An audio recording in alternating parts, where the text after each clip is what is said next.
जय श्री कृष्णा, राधे राधे। मैं पूजा शर्मा शुभ पर चैनल पर आपका स्वागत करती हूँ।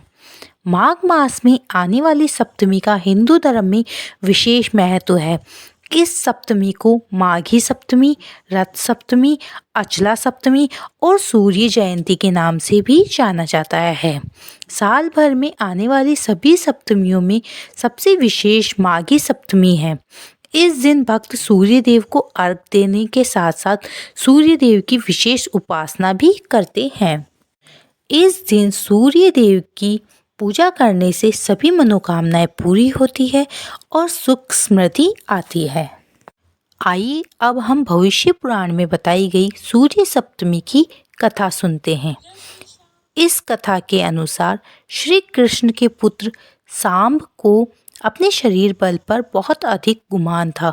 एक बार दुर्वासा ऋषि श्री कृष्ण से मिलने के लिए आए। वे अत्यधिक क्रोधित स्वभाव के थे। उनके क्रोध से सभी परिचित थे, लेकिन सांबा को उनके क्रोध का ज्ञान नहीं था।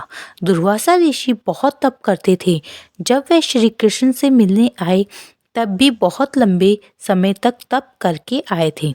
तपस्या से उनका शरीर बहुत कमजोर हो गया था।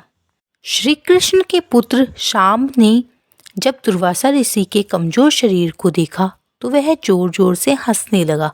दुर्वासा ऋषि को सांब के हंसने का जब कारण पता चला तो उन्हें बहुत गुस्सा आया और सांब की धृष्टता को देखकर उन्होंने उसे कुष्ठ रोग होने का श्राप दे दिया। ऋषि के श्राप देते ही सांब के शरीर पर तुरंत असर होना शुरू हो गया।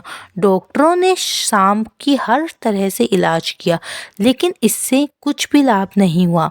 तब भगवान श्री कृष्ण ने अपने पुत्र सांब को सूर्य भगवान की उपासना करने के लिए कहा। सांब ने अपने पिता की आज्ञा मानकर सूर्य भगवान की आराधना शुरू कर दी। कुछ समय बीतने के बाद सांब कुष्ठ रोग से मुक्त हो गया। सूर्य सप्तमी की व्रत की एक कथा यह भी है। एक बार युधिष्ठिर ने भगवान श्री कृष्ण से सवाल किया, भगवान ये बताए कि कलयुग में कोई स्त्री किस व्रत को करने से सौभाग्यवती हो सकती है। इस पर श्री कृष्ण ने एक कथा सुनाई थी। प्राचीन काल में इंदुमती नाम की एक वेश्या एक बार ऋषि वशिष्ठ के पास गई और कहा, हे मुनिराज, मैंने आज तक कोई धार्मिक कार्य नहीं किया है। मुझे बताएं कि मुझे मोक्ष कैसे मिलेगा।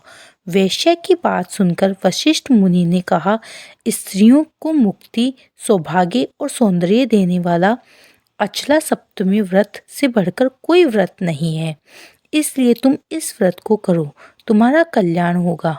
इंदुमती ने उनके उपदेश के आधार पर विधि पूर्वक व्रत किया और उसके प्रभाव से शरीर छोड़ने के बाद स्वर्ग प्राप्त किया। वहां उसे सभी अप्सराओं की नायिका बनाया गया।